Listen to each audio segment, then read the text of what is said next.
ओम नमः शिवाय भक्तों, हमारे YouTube चैनल भक्ति सागर में आपका बहुत बहुत स्वागत है। महाभारत में घुतक्रीड़ा के समय युधिष्ठिर ने द्रौपदी को दांव पर लगा दिया और दुर्योधन की ओर से मामा शकुनी ने द्रौपदी को जीत लिया। उस समय दुशासन द्रौपदी को बालों से पकड़कर घसीटते हुए सभा में ले आया। जब वहाँ द्रौपदी का अपमान हो रहा था, तब भीष्म पितामह, द्रोणाचार्य और विदुर जैसे न्यायकर्ता और महान लोग भी बैठे थे, लेकिन वहाँ मौजूद सभी बड़े दिग्गज मुंह छुपाकर बैठ गए। द्रौपदी को घसीट कर लाया जा रहा था, तब भी द्रौपदी को यह भान नहीं था कि मेरा चीरहरण होने वाला है। जब दुशासन से भरी सभा में द्रौपदी की साड़ी उतारने के लिए कहा गया, तब द्रौपदी को इस बात का एहसास हुआ कि संकट बड़ा है। उस वक्त उन्होंने अपने सबसे प्रिय सखा भगवान श्री कृष्ण का नाम पुकारा। हरि हरि अभयम कृष्णाय अभयम। उद्धव गीता या उद्धव भागवत में श्री कृष्ण के सखा उद्धव उनसे इस संबंध में कई सवाल करते हैं। आइए जानते हैं श्री कृष्ण उद्धव संवाद को। उद्धव कहते हैं, हे कृष्ण, आप पांडव के अत्यंत प्रिय मित्र थे। आजाद बांधव के रूप में उन्होंने सदा आप पर पूरा भरोसा किया। कृष्ण, आप महान ज्ञानी हैं। आप भूत, वर्तमान व भविष्य के ज्ञाता हैं, किंतु आपने सच्चे मित्र की जो परिभाषा दी है, क्या आपको नहीं लगता कि आपने उस परिभाषा के अनुसार कार्य नहीं किया? आपने धर्मराज युधिष्ठिर को द्रुत यानी जुआ खेलने से रोका क्यों नहीं? चलो ठीक है कि आपने उन्हें नहीं रोका, लेकिन आपने भाग्य को भी धर्मराज के पक्ष में भी नहीं मोड़ा। आप चाहते तो युधिष्ठिर जीत सकते थे। आप कम से कम उन्हें धन, राज्य और यहाँ तक कि खुद को हराने के बाद तो रोक सकते थे। उसके बाद जब उन्होंने अपने भाइयों को दांव पर लगाना शुरू किया, तब तो आप सभा कक्ष में पहुँच सकते थे। आपने वह भी नहीं किया। उसके बाद जब दुर्योधन ने पांडव को सदैव अच्छी किस्मत वाला बताते हुए द्रौपदी को दांव पर लगाने को प्रेरित किया और जीतने पर हारा हुआ सब कुछ वापस कर देने का लालच दिया, कम से कम तब तो आप हस्तक्षेप कर ही सकते थे। अपनी दिव्य शक्ति के द्वारा आप पासे धर्मराज के अनुकूल कर सकते थे।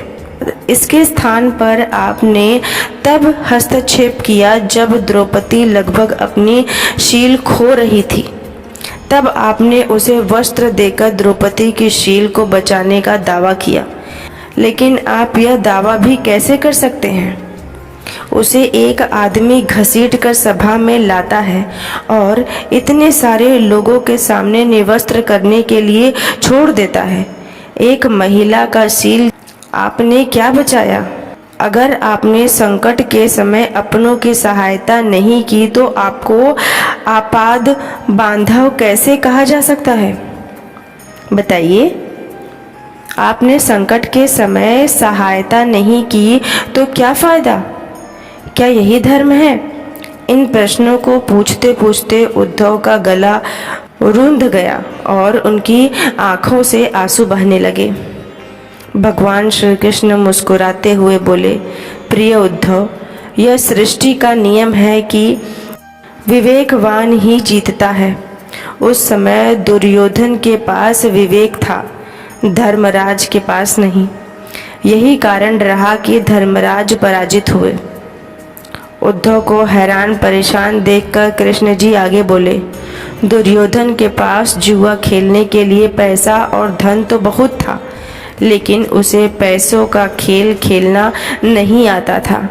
इसीलिए उसने अपने मामा शकुनी का घुतक्रीड़ा के लिए उपयोग किया। यही विवेक है। धर्मराज भी इसी प्रकार सोच सकते थे और अपने चचेरे भाई से पेशकश कर सकते थे कि उनकी तरफ से मैं खेलूंगा। जरा विचार करो कि अगर शकुनी और मैं खेलते तो कौन जीतता। पासे के अंक उनके अनुसार आते या मेरे अनुसार, चलो इस बात को जाने दो।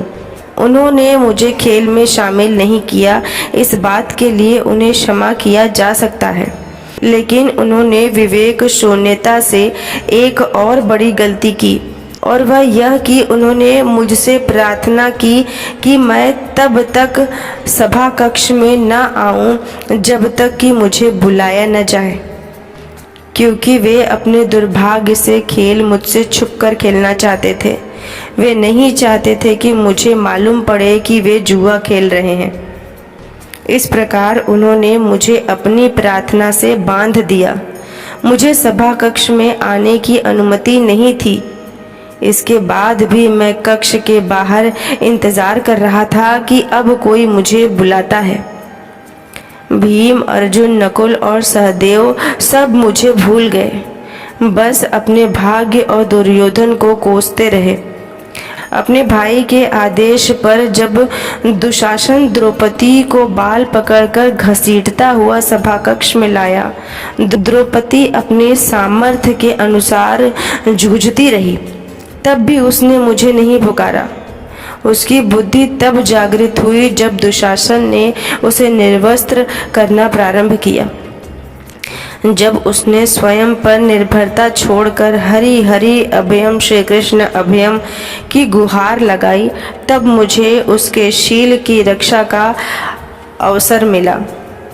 जैसे ही मुझे पुकारा गया, मैं बिना विलंब किए वहां पहुंच गया। अब इस स्थिति में मेरी गलती बताओ। उद्धव बोले, कान्हा, आपका स्पष्टीकरण प्रभावशाली अवश्य है, किंतु मुझे पूर्ण संतुष्टि नहीं हुई। क्या मैं एक और प्रश्न पूछ सकता हूँ? कृष्ण की अनुमति से उद्धव ने पूछा। इसका अर्थ ये हुआ कि आप तभी जाओगे जब आपको बुलाया जाएगा। क्या संकट से घिरे अपने भक्त की मदद करने आप स्वयं नहीं आओगे? श्री कृष्ण जी मुस्कुराए।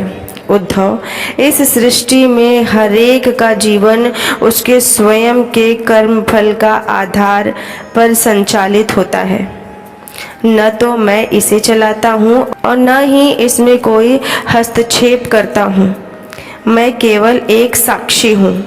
मैं सदैव तुम्हारे नज़दीक रहकर जो हो रहा है उसे देखता हूँ।